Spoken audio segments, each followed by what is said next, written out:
Hello दोस्तों, आपका स्वागत है स्टडी विद आईएएस चैनल में। दोस्तों, कल की जो क्लास हुई थी दोस्तों, वो मैंने महत्वपूर्ण संविधान संशोधन को लेकर हुई थी और मैंने आपको उसी के बारे में बता दिया हुआ था। आज की दोस्तों जो क्लास शुरू करने जा रहा हूँ, मैं उसी के आगे शुरू करूँगा। तो दोस्तों, जिन लोगों ने मेरी कल की क्लास नहीं देखी है तो आप लोग देख लीजिए, क्योंकि महत्वपूर्ण संविधान संशोधन वाला टॉपिक चल रहा है और ये दोस्तों आपके लिए मोस्ट इम्पॉर्टेंट टॉपिक रहेगा। और यहाँ से दोस्तों आपके एग्ज़ाम में सवाल बहुत पूछे जाते हैं। अगर दोस्तों आपको मेरा वीडियो पसंद आ रहा है तो आप लोग लाइक करें, सब्सक्राइब करें और ज़्यादा से ज़्यादा दोस्तों शेयर करिएगा। और दोस्तों, पॉलिटी के ये कुछ आखिरी क्लास होने वाली और इसके बाद दोस्तों मैं एक वीडियो और बनाऊंगा और आपकी पॉलिटी पूरी बहुत अच्छे तरीके से कंप्लीट हो जाएगी। इसीलिए मैं दोस्तों बोलता हूं कि आप लोग बहुत अच्छे से पढ़ते रहिए, नोट्स बनाते रहिए, क्योंकि कुछ दिन बाद दोस्तों आपकी वर्ल्ड ज्योग्राफी की एक क्लास शुरू मैं करने जा रहा हूं और बहुत ज़बरदस्त दोस्तों क्लास शुरू होगी। और ऐसा कोई बिंदु नहीं होगा वर्ल्ड ज्योग्राफी में दोस्तों मैं आपको ना पढ़ाऊँ।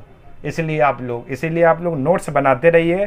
तो जिन लोगों ने दोस्तों मेरी कल की क्लास नहीं देखी, आप लोग देख लीजिए, क्योंकि आज की क्लास दोस्तों उसी के आगे मैं शुरू करने जा रहा हूँ। ठीक है ना दोस्तों? तो दोस्तों क्या जरा देखिए दोस्तों, ये लिखा हुआ है 69वां संविधान संशोधन 1991। ठीक है ना दोस्तों? ये आपका लिखा हुआ 69वां संविधान संशोधन 1991 और इसमें दोस्तों क्या बताया गया, दिल्ली को राष्ट्रीय राजधानी क्षेत्र का दर्जा दिया गया। यानी 69वां संविधान संशोधन 1991 के द्वारा दिल्ली को राष्ट्रीय राजधानी क्षेत्र का क्या दोस्तों दर्जा दिया गया है, दिल्ली को राष्ट्रीय राजधानी क्षेत्र का दर्जा। और ये दोस्तों जो क्वेश्चन है 69वां संविधान संशोधन 1991 बहुत बार दोस्तों पीसीएस के एग्जाम में आया हुआ है और अदर एग्जाम वाले भी पूछते रहते हैं। ठीक है ना, दिल्ली को राष्ट्रीय राजधानी क्षेत्र का दर्जा दिया गया है। इसके बाद दोस्तों अगला जो ये 86वां संविधान संशोधन 2002 देख रहे हैं, मोस्ट इंपॉर्टेंट दोस्तों क्या है, 6 से 14 वर्ष तक के आयु के बच्चों को निःशुल्क शिक्षा। ठीक है ना दोस्तों? और मैंने इससे रिलेटेड एक दोस्तों अनुच्छेद भी पढ़ाया हुआ था 21 का, और उसमें भी दोस्तों यही वर्डिंग थी क्या, 6 से 14 वर्ष तक के आयु के बच्चों को निःशुल्क शिक्षा, 6 से 14 वर्ष तक के आयु के बच्चों को निःशुल्क शिक्षा का अधिकार। तो ये दोस्तों है आपका 86वां संविधान संशोधन 2002। इसमें दोस्तों क्या है, 6 से 14 वर्ष तक के आयु के बच्चों को निःशुल्क शिक्षा। ठीक है ना, मोस्ट इंपॉर्टेंट रहेगा दोस्तों, आपके एग्जाम में पूछा भी जाता है। इसके बाद दोस्तों अगला है 87वां संविधान संशोधन 2002। इसके द्वारा जनसंख्या का आधार 1991 की जनगणना के स्थान पर 2001 कर दिया गया। ठीक है ना दोस्तों?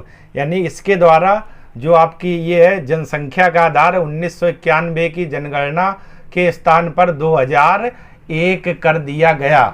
दोस्तों ये 86वां संविधान संशोधन 2002, 6 से 14 वर्ष तक के आयु के बच्चों को निःशुल्क शिक्षा, ये ध्यान रखिएगा दोस्तों, ये मोस्ट इंपॉर्टेंट बहुत आता है। अगला 69वां संविधान संशोधन यानी दिल्ली को राष्ट्रीय राजधानी क्षेत्र का दर्जा, ये भी दोस्तों आपके एग्जाम में बहुत पूछा जाता है। तो आप लोग इंपॉर्टेंट करके रखना, क्योंकि बहुत आता है आपके एग्जाम में ये क्वेश्चन। ठीक है ना दोस्तों? अगला दोस्तों अगर बात करें तो अगला आपका है 92वां संविधान संशोधन 2003। इसमें दोस्तों 8वीं अनुसूची में संशोधन कर, वर्डिंग देखिएगा, 8वीं अनुसूची में संशोधन कर बोडो, डोगरी, मैथिली और संथाली भाषा को शामिल किया गया। मतलब दोस्तों ये जो 92वां संविधान संशोधन 2003 आया था, इसमें हुआ क्या था, 8वीं अनुसूची में संशोधन किया गया और इसके तहत बोडो, डोगरी, मैथिली और संताली भाषा को क्या दोस्तों शामिल किया गया। और दोस्तों अब उस क्वेश्चन पर आते हैं जो 2021 के पीसीएस का प्री का सवाल था। अगर जिन बच्चों ने दिया होगा दोस्तों पीसीएस 2021 का प्री, तो यही सवाल था दोस्तों, क्या था, 101वां संविधान संशोधन 2017 वस्तु एवं सेवा कर अर्थात जीएसटी की शुरुआत की गई। वस्तु एवं सेवा कर, गुड सर्विस टैक्स, जीएसटी मतलब गुड सर्विस टैक्स की शुरुआत की गई या जीएसटी की शुरुआत की गई। और दोस्तों ये संविधान संशोधन कौन था, 101वां संविधान संशोधन 2017 वस्तु एवं सेवा कर की क्या शुरुआत की गई। क्लियर दोस्तों? और यही दोस्तों पीसीएस के प्री का इस बार का क्वेश्चन था, किस संविधान संशोधन के तहत जीएसटी की शुरुआत की गई, तो 101वां संविधान संशोधन 2017। अगला दोस्तों मोस्ट इम्पोर्टेंट आखिरी 104वां संविधान संशोधन 2019, इसमें क्या लोकसभा में एंग्लो इंडियन का प्रावधान समाप्त कर दिया गया। मतलब जो एंग्लो इंडियन का प्रावधान दोस्तों था, जो राष्ट्रपति करता था, लोकसभा में 2 एंग्लो इंडियन को मनोनीत करता था, तो उस एंग्लो इंडियन के प्रावधान को क्या समाप्त कर दिया गया। और ये दोस्तों किस संविधान संशोधन के तहत हुआ, 104वां संविधान संशोधन 2019 के तहत एंग्लो इंडियन का प्रावधान क्या समाप्त कर दिया गया, समाप्त कर दिया गया। ठीक है ना दोस्तों। तो ये दोस्तों आपके कुछ महत्वपूर्ण संविधान संशोधन थे, जहाँ से अभी भी क्वेश्चन आपके एग्जाम में आ जाते हैं और हमेशा आते रहते हैं। ठीक है ना दोस्तों। तो एक बार फिर रिकॉल कर लेते हैं, जरा ध्यान से आप लोग देखिए। 69वां संविधान संशोधन 1991, इसमें क्या हुआ था, दिल्ली को राष्ट्रीय राजधानी क्षेत्र का दर्जा दिया गया था। और ये दोस्तों हुआ था 69वां संविधान संशोधन 1991 के द्वारा। इसके बाद दोस्तों 86वां संविधान संशोधन 2002, इसमें दोस्तों 6 से 14 वर्ष तक के आयु के बच्चों को निःशुल्क शिक्षा, यानी 6 से 14 वर्ष तक के आयु के बच्चों को निःशुल्क शिक्षा का प्रावधान किया गया। और ये दोस्तों कब हुआ था, 86वां संविधान संशोधन 2002 के तहत। इसके बाद 87वां संविधान संशोधन 2003, इसके द्वारा जनसंख्या का आधार 1991 की जनगणना के स्थान पर 2001 कर दिया गया, 2001 कर दिया गया। इसके बाद दोस्तों अगला आपका है 92वां संविधान संशोधन 2003, 8वीं अनुसूची में संशोधन कर बोंडो, डोगरी, मैथिली और संताली भाषा को शामिल किया गया। मतलब 8वीं जो अनुसूची है, इसमें संशोधन करके बोंडो, डोगरी, मैथिली और संताली भाषा को शामिल किया गया। इसके बाद दोस्तों मोस्ट इम्पॉर्टेंट 101वां संविधान संशोधन 2017, वस्तु एवं सेवा कर अर्थात जीएसटी की शुरुआत की गई। वस्तु एवं सेवा कर अर्थात जीएसटी की शुरुआत की गई।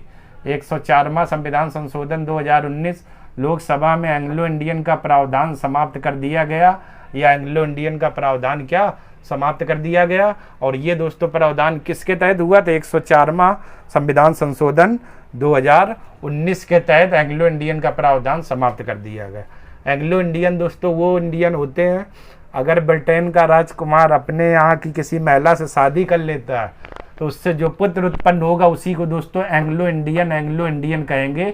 ये वर्डिंग लिखी एंग्लो इंडियन। और ये दोस्तों राष्ट्रपति मनोनीत करता था 2 लोगों को लोकसभा में, तो ये प्रावधान क्या समाप्त कर दिया गया है। ठीक है ना दोस्तों। तो ये आपके कुछ महत्वपूर्ण संविधान संशोधन थे दोस्तों, और जहाँ से आपके एग्जाम में क्वेश्चन खूब आते हैं और जी भर के पूछे जाते हैं, जिसमें से कुछ गिने चुने नाम आपके हैं। ठीक है ना। एक 6 से 14 वर्ष तक के आयु के बच्चों को निःशुल्क सुविधा, निःशुल्क शिक्षा का अधिकार। और एक दोस्तों आप मतदाता की न्यूनतम आयु 21 वर्ष से घटाकर 18 वर्ष कर दी गई। और 69वें संविधान संशोधन 1991 को दिल्ली को राष्ट्रीय राजधानी क्षेत्र का दर्जा दिया गया। ये कुछ गिने चुने दोस्तों हैं जो आज भी एग्जाम में आते हैं।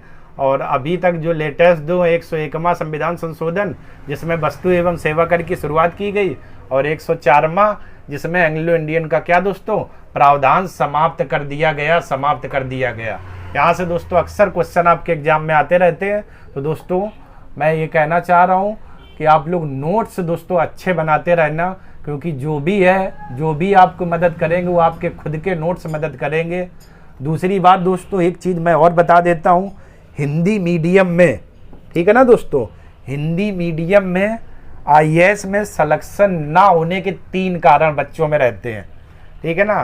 पहली बात, वो बच्चे जो दूसरों की बातों पर भरोसा करते हैं, उनको खुद पर भरोसा नहीं होता। एक तो सिलेक्शन ना होने का कारण ये भी है। एक वो बच्चे जो ज़्यादा से ज़्यादा मैटर खरीद कर, ठीक है ना, पूरा पुस्तकालय बनाया करते हैं, ये चीज़ है। और बहुत सारी बुक खरीद लेंगे लेकिन पढ़ेंगे नहीं, दिखाओ जब मन आया पढ़ लिया, और उनको खुद पर भरोसा नहीं, किसी एक बुक पर भरोसा नहीं है। ठीक है ना। तीसरी, अच्छे ढंग से पढ़ाई नहीं करना। तो हिंदी मीडियम वाले बच्चे अगर सिलेक्शन लेना चाहते हैं, एक बुक को पढ़िए और बार बार पढ़िए, इतनी बार पढ़िए कि जब तक को आपको एक एक लाइन का अर्थ एकदम क्लियर ना हो जाए, और फिर अपने आप शॉर्ट में 10 पेज में वही नोट्स बना लीजिए। जब भी पेपर हो उसी नोट्स को क्या तुरंत रिवाइज करना है। ज़्यादा मैटर के चक्कर में नहीं पढ़ना है। अच्छी बुक कलेक्ट करिए, उन्हीं को पढ़िए। ठीक है ना दोस्तों। और आपका हिंदी मीडियम में सिलेक्शन पक्का है। और दोस्तों एक बात और, डेली आपको कम से कम 2 आंसर लिखने हैं 10 मिनट में 400 वर्ड, डेली 10 मिनट में 400 वर्ड। आप प्लेन पेज रखिए और एक कॉपी पेन रखिए, कोई हेडिंग नहीं डालनी है, अपने मन से आप क्वेश्चन लिखिए। जैसे मैं बोल रहा हूँ, जैसे क्वेश्चन आपके में मेंस में लिखने का आ गया कि भारत सरकार ने कोरोना के बचाव के लिए क्या क्या व्यवस्था की गई, 200 वर्ड। तो 5 मिनट में आपको 200 वर्ड लिखने हैं और सटीक लिखना है। कम से कम में इतना कुछ लिख जाओ जो वहाँ पर एग्जामिनर दोस्तों कॉपी चेक करे तो उसे लगे कि हाँ बच्चे को आता है। कोई हेडिंग नहीं दोस्तों देना है, ओनली केवल पैराग्राफ आप चेंज कर सकते हो। कोई भी लाल पीले कलम का यूज नहीं, ठीक है ना, एक कलम का यूज और पैराग्राफ चेंज कर सकते हो। सटीक लिखिए। मान लेते ये क्वेश्चन आए भारत सरकार ने क्या बचाव किए, तो पहले 3 लाइन में परिभाषा दे दो, फिर बीच में कोरोना महामारी के बचाव के लिए भारत सरकार ने निम्नलिखित कार्य किए। आप लोग गोला भी एक बना सकते हो, लेकिन लाल पीले कलम का यूज नहीं करना है।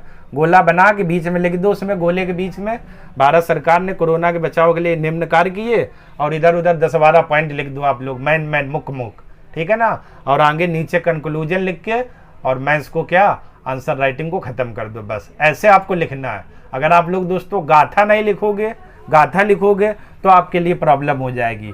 और आईएएस या पीसीएस बच्चे ध्यान दे, आईएएस पीसीएस वाले, तरीका क्या, जो भी लिखना है प्रूफ के साथ लिखना है।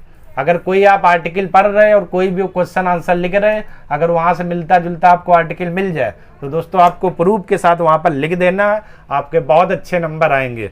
लेकिन दोस्तों कम से कम आपको डेली प्रैक्टिस करनी पड़ी होगी। और दोस्तों फुल स्टॉप कॉमा कहाँ पर लगेगा कहाँ पर नहीं, इन चीज़ों को आपको विशेष ध्यान देना होगा, ठीक है ना।